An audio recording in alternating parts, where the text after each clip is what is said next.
নমস্কার বন্ধুরা, Monica's food খাজানাতে সবাইকে স্বাগত। আজ তৈরি করব সাবুদানার পায়েস। যে কোনো পুজো পার্বণ বা উপোসের দিনে খুব সহজেই দুর্দান্ত স্বাদের সাবুদানার পায়েস তৈরি করে ফেলুন। তাহলে চলুন দেখে নেওয়া যাক কিভাবে আমি এই সাবুদানার পায়েস তৈরি করি। সাবুদানার পায়েস তৈরি করার জন্য আমি হাফ কাপ পরিমাণ সাবুদানা নিয়েছি। পায়েসের জন্য আপনারা এই রকম বড় দানার সাবু ব্যবহার করবেন। সাবুদানাগুলো জল দিয়ে 2-3 বার ভালো করে ধুয়ে পরিষ্কার করে নেব।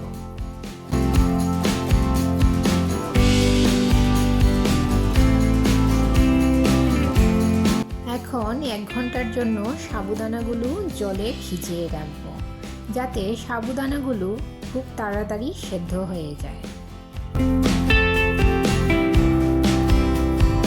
1 ঘন্টা পর সাবুদানাগুলো জল থেকে তুলে নিয়ে একটা ছাঁকনিতে ছেঁকে নেব, যাতে করে সাবুদানার মধ্যে যে এক্সট্রা জল আছে সেগুলো ঝরে যায়।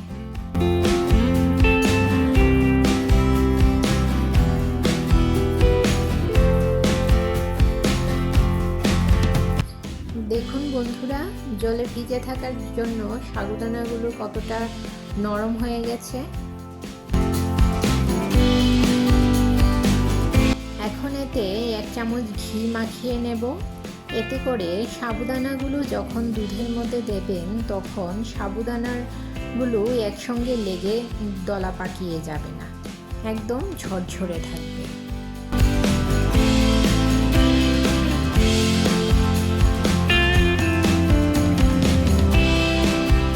গ্যাসের চুলায় একটা কড়াই বসিয়ে তাতে দিয়ে দিলাম 1 টেবিল চামচ পরিমাণ ঘি।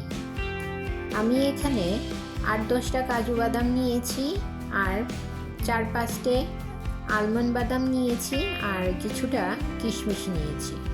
সমস্ত বাদামগুলো আমি এই ঘিয়ের মধ্যে হালকা করে ভেজে নেব। আমার চ্যানেলে নতুন বন্ধু হয়ে থাকলে চ্যানেলটি সাবস্ক্রাইব করুন ও পাশে থাকা বেল আইকনটি প্রেস করুন, আর নোটিফিকেশন অল করুন পরবর্তী ভিডিওর আপডেট পেতে। আর যারা ফেসবুক থেকে ভিডিওটি দেখছেন তারা ভিডিওটিতে একটা লাইক দিয়ে পেজটি ফলো করুন।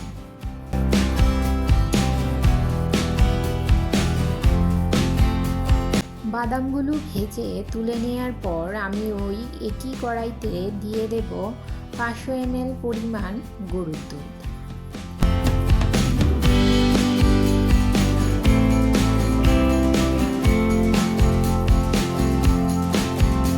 ফ্লেমে দুধটা বয়েল করে নেব, আর দিয়ে দেব একটা তেজপাতা ও 2টো এলাচ ফাটিয়ে দিয়ে দেব।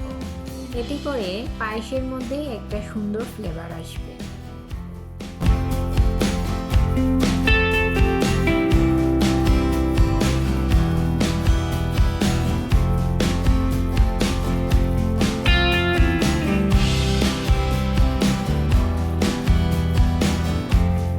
এখন 1 থেকে 2 হাতা দুধ আমি একটা বাটিতে তুলে নেব ও তাতে 2 চামচ পাউডার দুধ মিশিয়ে নেব।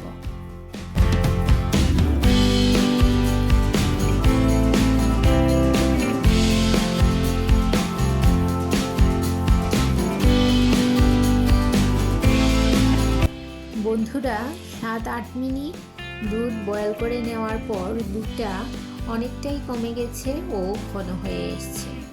এখন দিয়ে দেব আগে যে সাবুদানাগুলো ভিজিয়ে রেখেছিলাম, সেই সাবুদানাগুলো এখানে দিয়ে দিলাম। দুধের সঙ্গে সাবুদানাগুলো মিশিয়ে নেব ও মিডিয়াম ফ্লেমে 5 মিনিট রান্না করে নেব। যেহেতু সাবুদানাগুলো আগে থেকে ভিজিয়ে রাখা ছিল, তাই সাবুদানাগুলো সেদ্ধ হতে বেশি সময় লাগবে না। এখন দিয়ে দেব 50 গ্রাম পরিমাণ লাল বাতাসা। আপনারা চিনি অথবা গুড় দিয়েও এই পায়েস তৈরি করতে পারেন। আমি লাল বাতাসা নিয়েছি, এতে করে পায়েসের মধ্যে একটা সুন্দর কালার আসবে। আর দিয়ে দেব গুলে রাখা পাউডার দুধ। পাউডার দুধ দেওয়ার কারণে পায়েসটা অনেকটা ঘন হয়ে যাবে আর এর টেস্টটাও অনেকটাই বেড়ে যাবে। আর দিয়ে দেব আগে থেকে ভেজে রাখা বাদামগুলো দিয়ে পায়েসের সঙ্গে ভালো করে মিশিয়ে নেব।